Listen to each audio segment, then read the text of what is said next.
Bonjour à tous, aujourd'hui je me suis vraiment amusée à réaliser ce tuto. Comment créer une tête de lit ou un joli tableau à fixer au-dessus de votre lit. C'est très simple. Ici je vais utiliser une toile coton de 100 par 50 cm, mais si vous voulez une tête de lit, je vous explique un peu plus loin dans la vidéo comment il faut faire.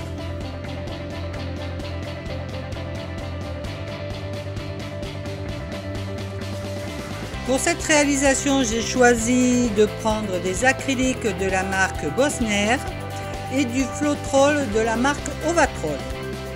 Vous mélangez en premier lieu un tiers d'acrylique et un tiers de Floetrol, vous remuez bien.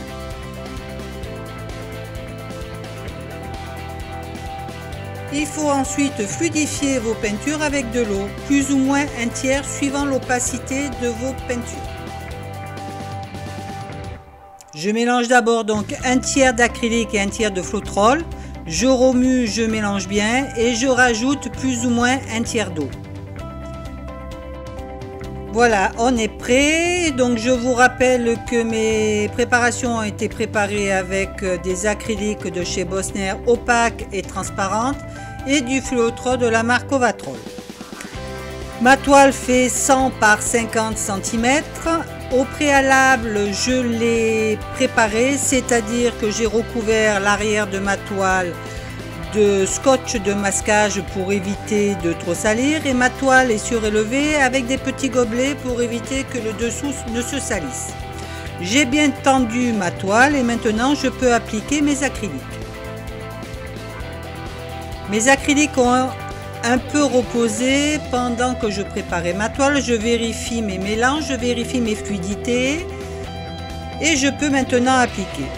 Donc j'applique du blanc, j'alterne mes couleurs bleues, semi-transparentes, transparentes. J'utilise pour cette réalisation également deux couleurs métalliques qui sont le bronze et l'or.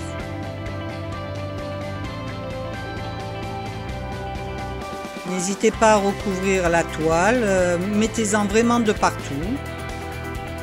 Après, la disposition, vous faites ce que vous voulez. Vous pouvez utiliser une, deux couleurs ou beaucoup plus de couleurs. Vous voyez, là j'en ai 1, 2, 3, 4, 5, 6, 7, 8, 9, 9 couleurs.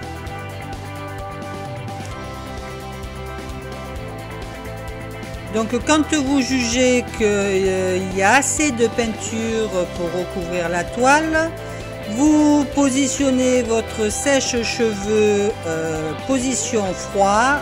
Là j'utilise la vitesse numéro 1. Et vous poussez délicatement vos couleurs sur la toile. Comme vous utilisez des produits de qualité, vous voyez, ça ne fait pas boueux, les couleurs ne se mélangent pas, on distingue bien les blancs, on distingue bien le bronze, les différentes couleurs de bleu. Donc vous poussez délicatement, toujours position froide pour éviter que la peinture ne cuise. Vous voyez, c'est assez simple. C'est pour ça que je vous dis que les peintures doivent être assez fluides pour pouvoir glisser sur la toile.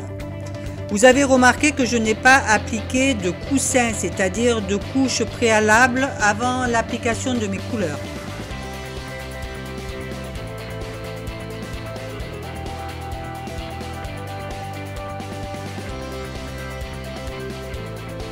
Si des parties ne vous plaisent pas, ne vous conviennent pas, n'hésitez pas à rajouter, comme là par exemple, à rajouter de la couleur sur les parties que vous voulez modifier.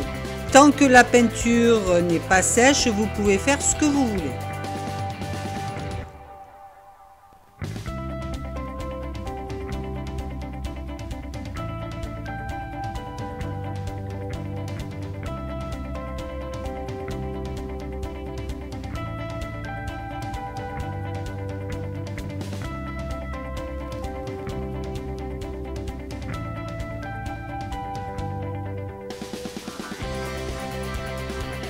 Il y a une chose importante qu'il faut savoir, c'est que plus la toile est grande, plus la toile coton risque de faire, comment dire, un creux au centre, parce que les peintures sont quand même assez lourdes, puisqu'on met quand même une petite épaisseur.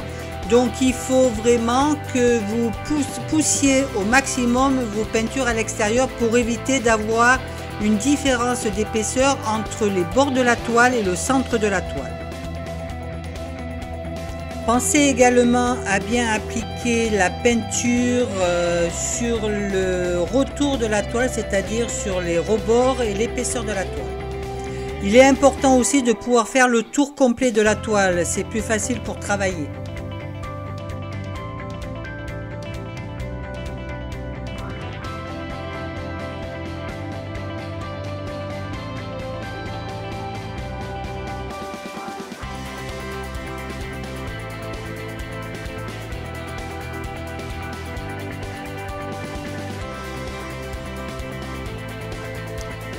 Je passe un peu le chalumeau d'une part pour enlever les bulles s'il y en a et d'autre part pour ouvrir un peu mes cellules. Les cellules vont se créer avec l'alternance des opaques, des transparentes et des métalliques que j'ai appliquées.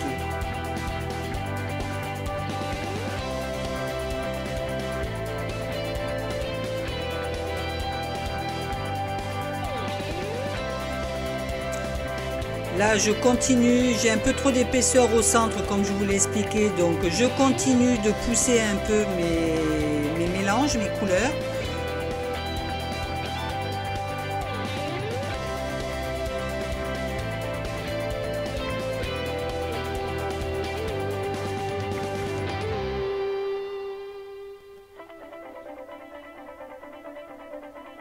Après, c'est comme vous voulez, hein. Soit vous repassez pas dessus.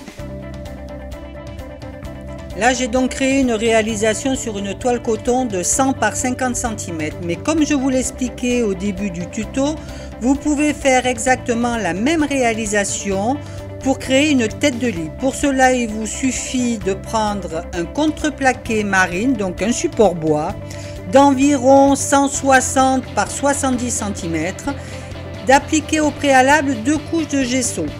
Et après, la technique est exactement pareille. Alors, avec un petit peu plus de mélange parce qu'il y aura beaucoup plus de surface à recouvrir. Mais la technique est exactement pareille. Il suffira après d'appliquer 2 bonnes couches de vernis ou éventuellement, si vous vous sentez capable, de résiner le support. Il suffira ensuite de fixer directement au mur avec 4 jolies vis laiton votre support bois directement au niveau de la tête de lit.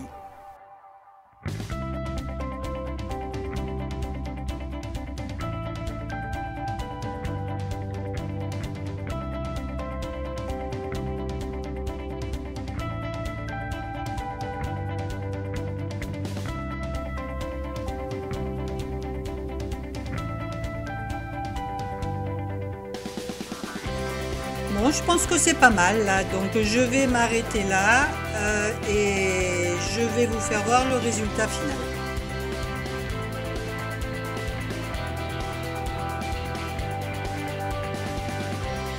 Il est pas beau mon petit tableau? Regardez les petites cellules qui sont apparues, pourtant je n'ai pas mis d'activateur ni de silicone.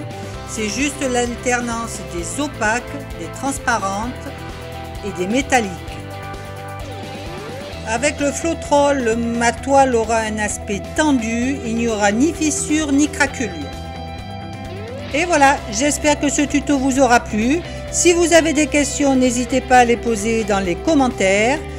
Je vous souhaite une bonne journée, amusez-vous à créer. Je vous embrasse très fort et je vous dis à bientôt pour un nouveau tuto.